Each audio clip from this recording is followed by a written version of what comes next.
Opa, tudo bem com vocês? Tudo certo? Espero que sim. Bom, sejam muito bem-vindos ao canal Conteúdos de História. Eu sou o professor Tiago Veronese e estamos no segundo vídeo em nossa saga sobre os governos militares brasileiros durante o período da ditadura civil-militar em nosso país. Antes de nós estudarmos sobre o governo do Marechal Humberto Castelo Branco, eu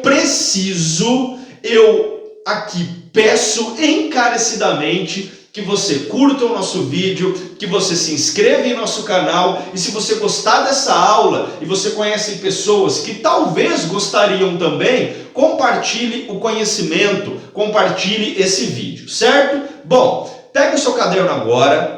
Sente confortavelmente em sua poltrona e vamos acompanhar tudo o que aconteceu em nosso país de 64 a 67, beleza? Bom, nós havíamos estudado na última aula sobre as questões introdutórias dos governos militares brasileiros. Então, eu havia comentado com vocês sobre Ranieri Mazzilli, comentamos sobre o comando superior, o comando supremo da revolução, o comando supremo revolucionário, que era aquela junta militar com representantes das três forças armadas e que no período interino que o Ranieri Mazzilli era tido como presidente, foi quem na prática governou o país. E é exatamente deste ponto sobre o Comando Supremo Revolucionário, o Comando Supremo da Revolução, a junta militar que governava o país, que eu vou começar a conversar com vocês a partir de agora. Por quê?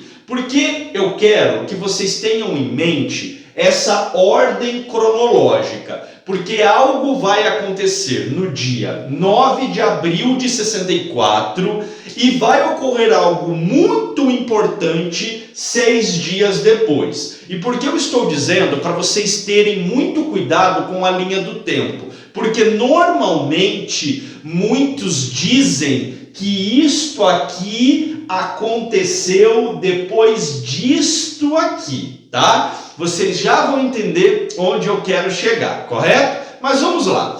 Pessoal, vocês se recordam que na aula passada nós havíamos trabalhado sobre os atos institucionais. Eu havia dito para vocês que ato institucional é um decreto, é um conjunto de normas que é imposto pelo Poder Executivo Federal e que se sobrepõe, sobressai, a própria Constituição Federal, correto? Então nós já vimos que é um conjunto de leis muito potentes, muito fortes, certo? Bom, a junta militar, o Comando Supremo da Revolução, que estava no poder, ele decreta no dia 9 de abril de 64 o ato institucional número 1. Para você nunca mais esquecer quais eram as principais determinações do AI1, eu separei para você 4 verbos. O primeiro é caçar, o segundo é suspender, o terceiro é realizar e o quarto é decretar. Vamos analisar passo a passo, então, quais seriam os poderes que o Executivo Federal teria a partir do AI1,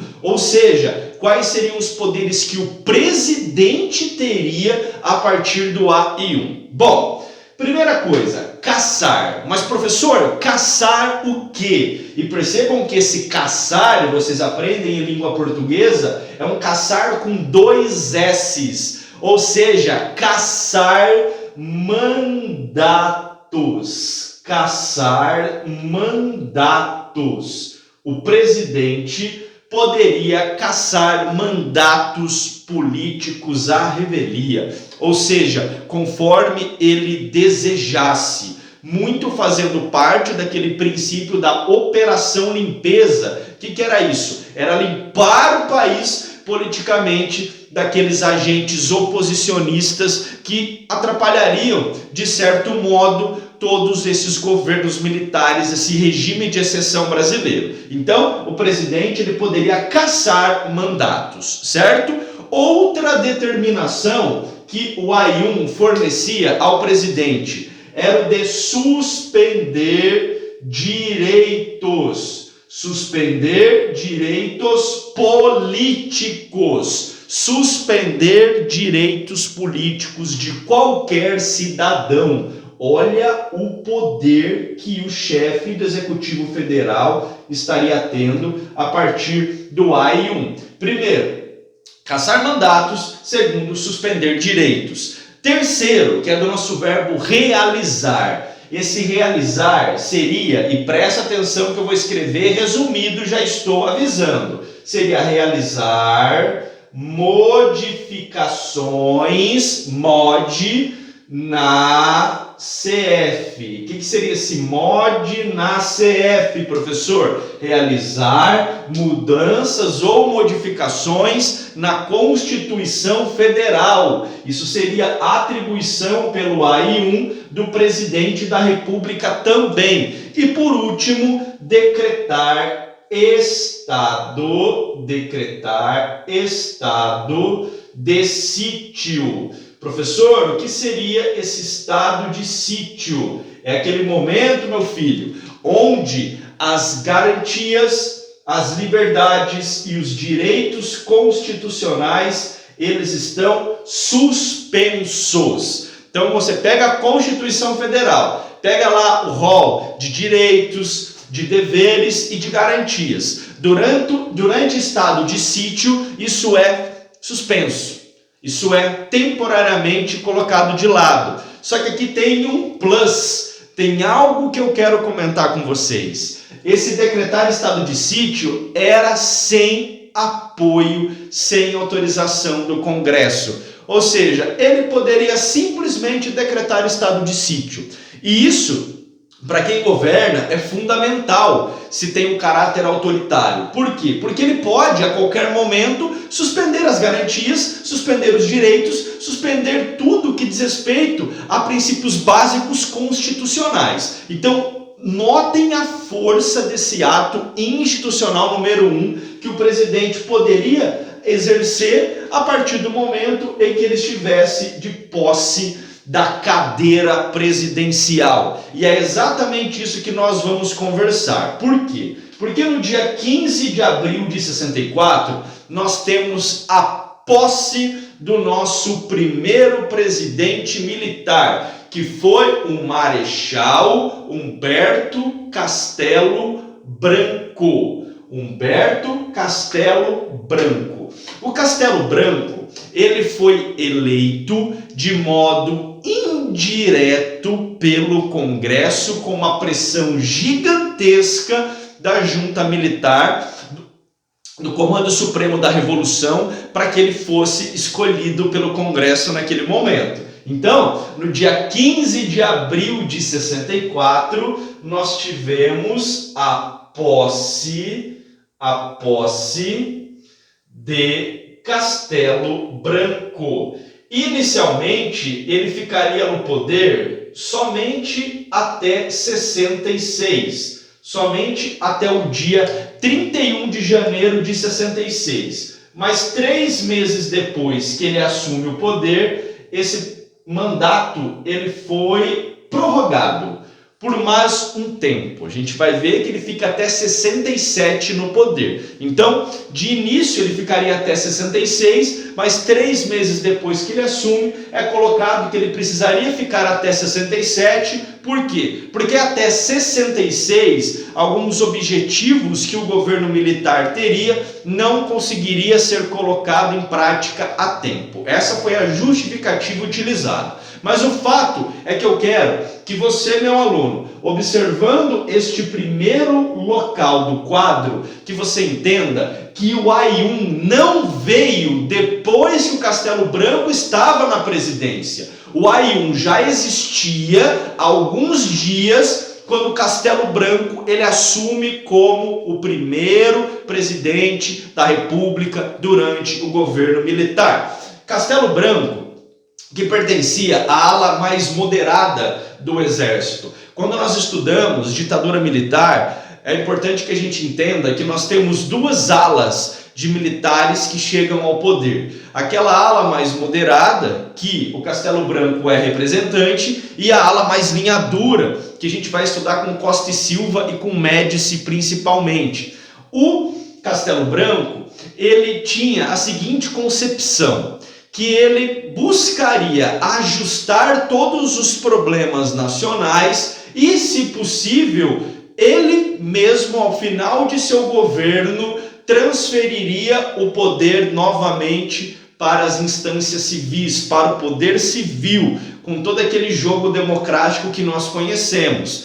Inclusive, a ala do Castelo Branco é chamada de ala castelista ou grupo da Sorbonne, grupo de Sorbonne, que faz referência a uma universidade francesa. Por quê? Porque eles eram estudados, eram realmente intelectualizados. Então nós temos um marechal, nós temos um presidente da linha moderada nesse início. E o que acontece em seu governo? O que acontece depois de 15 de abril de 64 até 67, até março de 67, quando Costa e Silva, que é o segundo presidente da ditadura, assume? É exatamente isso que nós vamos estudar a partir de agora. Primeiro fato marcante: apoio dos Estados Unidos. O apoio dos Estados Unidos é algo já estudado, é algo visível, é algo comprovado historicamente. Inclusive, desde os primeiros momentos,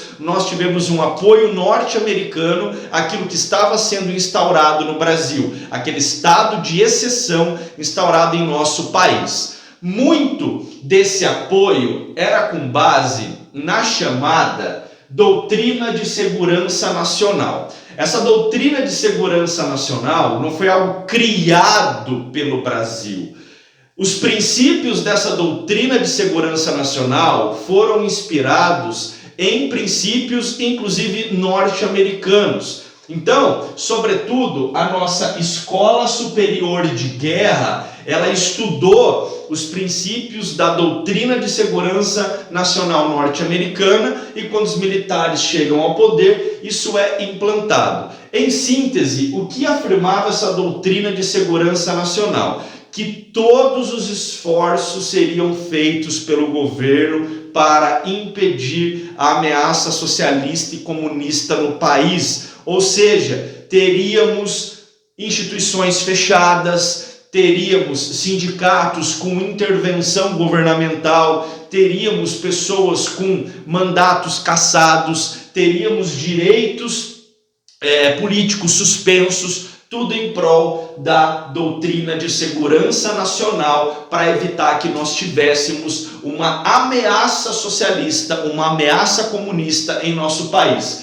Isso, obviamente, ia totalmente a favor dos norte-americanos, porque vocês precisam lembrar que nesse momento, a contexto internacional, nós estávamos vivendo a Guerra Fria. Então, quando acontece a tomada de poder pelos militares, e desde o início esses militares já ratificam, já confirmam que eles estavam neste período realmente evitando que surgisse ameaça comunista e socialista no país, isso agradava muito a principal potência capitalista do mundo, que era os Estados Unidos, porque imagina só, se o Brasil, o maior país da América do Sul, se tornasse, por exemplo, comunista. Imagina como isso ia influenciar toda a geopolítica mundial. Então é sempre interessante nós analisarmos essa doutrina de segurança nacional, levando em consideração inclusive o contexto internacional, o contexto global da Guerra Fria naquele momento.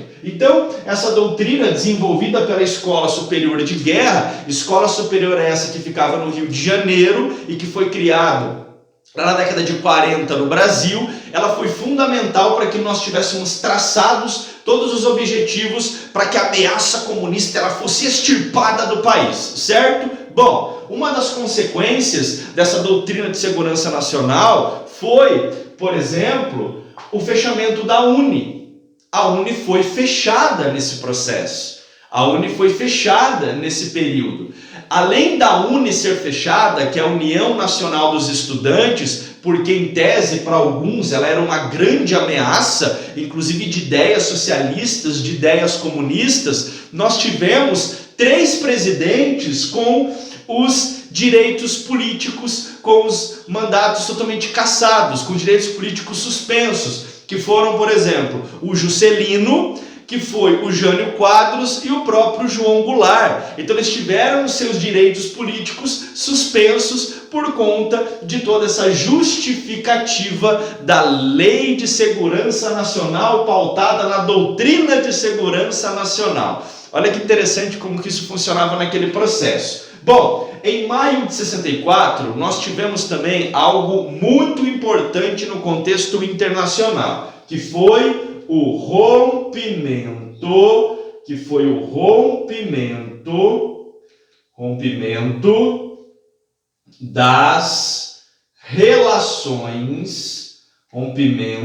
das relações com Cuba, rompimento das relações diplomáticas com Cuba, país nesse período repleto por todas as influências do comunismo em seu poder. Então os brasileiros não queriam essas relações, os brasileiros não queriam essa proximidade. Então as relações elas foram suspensas com Cuba. Tudo isso pautado em todas essas questões envolvendo a doutrina de segurança nacional. Tivemos também nesse processo a extinção de uma lei chamada Lei de Remessa de Lucros. Como que isso funcionava antes? E foi uma lei que foi imposta pelo João Goulart. Nós tínhamos uma limitação de porcentagem de lucros que as empresas estrangeiras tivessem aqui no Brasil que poderia ser mandado para fora. Como assim, Thiago? Me explica de uma maneira mais fácil, me explica de uma maneira mais didática. Vou colocar aqui os canetões para explicar para vocês. Imagina que eu sou dono de uma montadora de carros no Brasil. Só que eu sou norte-americano. Então eu estou nos Estados Unidos e decido investir no Brasil. Decido construir uma filial de minha empresa no Brasil. O lucro que eu vou ter, eu não posso pegar todo esse lucro e depositar na minha conta aqui nos Estados Unidos, porque eu sou norte-americano, eu sou estrangeiro. Então tem uma empresa lá no Brasil, todo o lucro dela eu transfiro para mim, que estou aqui em outro país. Isso não podia, tinha uma limitação, tinha um limite dessa remessa de lucros. Com a ditadura militar brasileira, com o governo do Castelo Branco, isso cai, isso acaba e as empresas, principalmente as norte-americanas, ficam felizes pra caramba. Por quê? Porque agora não tem mais limitação, agora elas podem encaminhar para o seu país de origem todo o dinheiro que eles imaginavam ser suficientes naquele processo, naquele período, certo? Bom, além desse apoio dos Estados Unidos, nós precisamos também analisar, galera, todas as questões envolvendo as medidas econômicas, certo? Medidas econômicas essas muito importantes e que se você está assistindo essa aula pensando em vestibular, pensando em concurso público ou pensando numa prova de escola, com certeza isso vai aparecer para você. Por quê? Porque nós tivemos, durante o governo do Castelo Branco, todo esse programa de ação. Então, ó, presta atenção que eu quero que vocês entendam esse programa de ação econômica do governo, esse programa de ação econômico do governo, programa de ação econômico desenvolvimentista do governo, chamado de PAEG, Programa de Ação Econômico do Governo, certo? Esse programa, ele foi liderado tanto pelo ministro do Planejamento quanto pelo ministro da Fazenda na época, ministro do Planejamento Roberto Campos e ministro da Fazenda Otávio Gouveia de Bulhões. Estes foram os responsáveis por toda essa planificação econômica durante o governo do Castelo Branco. E o que estava nesse plano de ação econômico do governo? Que estava nesse planejamento econômico? Bom, primeiro, objetivo crucial era necessário combater a inflação. Precisava-se combater a inflação no país para que o Brasil mantivesse a ordem, para que o Brasil crescesse, para que o Brasil voltasse a ter um desenvolvimento considerável. E quais foram as medidas desse plano de ação, desse plano coordenado econômico? Primeiro, entrada de capitais estrangeiros. Essa entrada de capitais estrangeiros para fomentar principalmente a agricultura e a indústria nacional. Só que vocês bem sabem que esses capitais estrangeiros muitas vezes estão chegando ao Brasil por empréstimos, certo? Por financiamentos. Então isso aumentou muito a dívida externa nacional, aumentou muito a dívida externa brasileira. Mas uma das formas para que eles voltassem a buscar retomar o crescimento era que tivesse dinheiro na agricultura, era que tivesse dinheiro na indústria. Só que o Brasil estava sem esse dinheiro. Então o que eu precisava fazer nesse momento? Galera, facilitar a entrada de capitais estrangeiros, mesmo que fossem por empréstimos, por financiamentos, por concessões, por uma série de medidas econômicas que o governo autorizaria nesse processo. Restrições ao crédito, ou seja, os gastos eles são muito controlados nesse processo, tanto é que há um arroxo salarial, o salário de muitas classes inclusive passam por reduções, por diminuições, por isso que essas medidas elas acabam sendo impopulares, tanto é que o reflexo dessas medidas impopulares nós vamos sentir quando nós estivermos neste ponto do nosso conteúdo, tá? Então, muito dessas medidas, elas foram obviamente impopulares. Pensa, um arroxo salarial, uma diminuição salarial, você não tem aumento, muito pelo contrário, você perde todo o seu poder de compra. Então, isso nesse processo não tem como ser popular nunca nesse período, certo? Bom, corte de gastos públicos, e não só um corte de gastos públicos, mas nós também tivemos toda uma ideia de que os serviços oferecidos por empresas públicas, como por exemplo, serviço de energia, serviço, por exemplo, a própria questão do petróleo com a Petrobras, nesse processo eles acabam falando, pô, a gente precisa aumentar a nossa receita. Então os preços eles acabam aumentando. Os preços dos serviços concedidos por empresas públicas acabam aumentando, correto? Por quê? Porque era necessário ter mais dinheiro. E nessa busca de ter mais dinheiro, ocorreu também um aumento de impostos. Então vocês estão notando como é que não dava para ser popular? Além de você aumentar imposto, você aumenta os preços e tem um arroxo salarial. Obviamente que a população não fica feliz com essas medidas, mas o fato é que houve sim um controle inflacionário, tanto é que preparou o caminho para o chamado milagre econômico que nós vamos estudar nas próximas aulas, correto? Isso é importante que vocês tenham em mente também. Além de todas essas medidas, foi também acabada com a estabilidade de emprego. Como que funcionava a estabilidade de emprego no setor privado? Até o governo do Castelo Branco, se você tivesse 10 anos em uma empresa, você só poderia ser demitido mediante justa causa. Olha que interessante para muitos. Você tinha 10 anos de empresa, a partir daí você tinha estabilidade no emprego. Você só seria demitido se realmente houvesse uma justa causa. No governo do Castelo Branco isso acabou, só que você precisava instituir alguma garantia para aquele operário, para aquele trabalhador, caso ele fosse demitido. É aí que é instituído o Fundo de Garantia por Tempo de Serviço. Você que está me assistindo, que trabalha e é registrado na CLT, sabe a sua carteira de trabalho, você...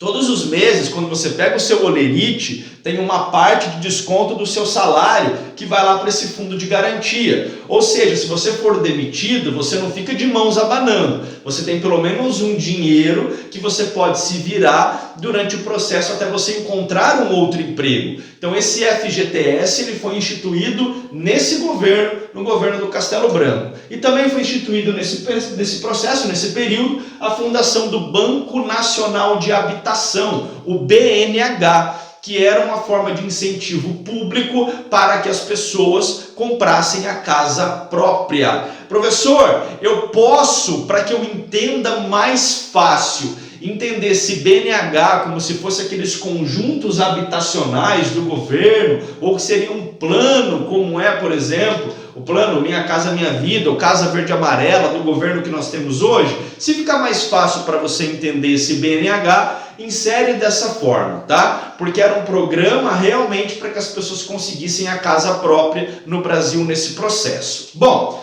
como eu falei, nós tivemos muitas das medidas tomadas pelo plano de ação, pelo programa de ação econômica do governo, muitas medidas impopulares. Isso se refletiu muito, galera, nas eleições legislativas de 65. Nas eleições legislativas de 65, nós tivemos uma grande vitória de alas oposicionistas. Foi aquele momento em que os militares, eles pararam para analisar os rumos que o governo estava tomando. E o que eles decidiram? Precisamos aumentar o autoritarismo. Precisamos aumentar o controle. Porque senão a oposição vai crescer, vai crescer, vai crescer e todos os nossos objetivos nunca serão colocados em prática. E nesse processo, eles pressionaram o Castelo Branco para que o Castelo Branco decretasse isso que nós vamos analisar a partir de agora. Porque lembra que o Castelo Branco era de uma ala mais moderada? Só que a partir do momento em que eles perderam muito terreno nas eleições de 65, a ala linha dura chegou no Castelo Branco e falou: não, já chega, nós vamos precisar realmente estruturar todo um controle maior de poder dentro do país. E é nesse momento que nós temos como resultado 3 novos atos institucionais. Prestem atenção, esse ato institucional número 2, primeiro, ele aumentou os poderes do presidente, tanto para suspender direitos como para cassar mandatos. Então reforçou aquilo que estava no AI1. E importante, instituiu eleições indiretas para presidente da República e extinguiu os partidos políticos. O que, professor? Acabaram com os partidos políticos? Sim. A partir desse ato, alguns dias depois desse ato, foi instituído que só poderiam existir 2 partidos no Brasil: a Aliança Renovadora Nacional, a ARENA, e o Movimento Democrático Brasileiro, o MDB. A ARENA seria o partido de políticos a favor do governo. E o MDB seria aquela união, aquele grupo de políticos oposicionistas ao governo. Aí você deve estar se questionando: professor, mas eu vim estudando, inclusive o senhor falou na primeira aula que os militares, eles tinham um grande controle, que eles eram muito autoritários, mas agora o senhor está falando que tinha oposição. Era uma oposição velada, galera. Era uma oposição realmente só, como dizem, para inglês ver. A gente vai estudar que essa oposição ela não tinha muito do papel de oposição realmente que nós temos, por exemplo, atualmente. Então, esse AI2 é muito fácil para você entender. Ele colocou 3 determinações principais. Primeiro, fortaleceu o poder do presidente para cassar mandatos e suspender direitos. Olha que legal. Para o presidente, claro, né? Se ele fosse autoritário, ele adorava isso. Colocou as eleições indiretas para presidente e extinguiu os partidos políticos, o que depois levou apenas autorização para que 2 partidos existissem. Tivemos também o AI3. O AI3 instituiu eleições indiretas para governadores e prefeitos das capitais. Governadores e prefeitos das capitais de modo indireto. Olha como que realmente os cargos eles vão ficando cada vez menos dependentes do voto popular e mais do poder instituído. Olha que interessante esse processo. E nós tivemos também o AI4 em dezembro de 66. Esse AI4, na verdade, ele foi uma lei, ele foi um decreto que basicamente autorizaria o que seria uma nova carta constitucional.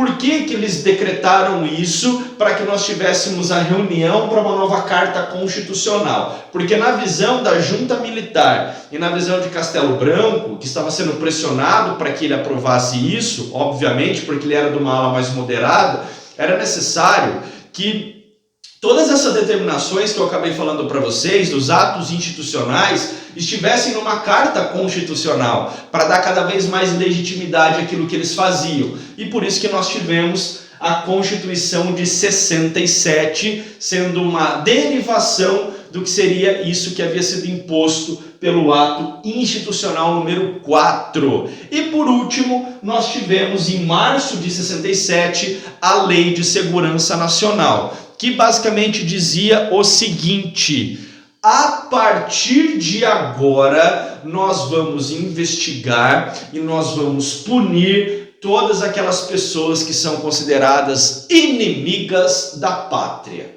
E é em março de 67 também que nós temos o Costa e Silva assumindo como presidente, mas isso nós vamos estudar na próxima aula. Bom, essa aula ficou mais extensa do que o comum, até porque nós estudamos tudo o que pode aparecer sobre Castelo Branco para você, nas provas de vestibulares, nas provas da escola ou qualquer outro concurso que você venha a prestar, beleza? Espero que tenha gostado, espero que tenha entendido e nos vemos no próximo vídeo para mais conteúdos de história, mas antes não esqueça de curtir, de se inscrever e de compartilhar essa aula. Grande abraço.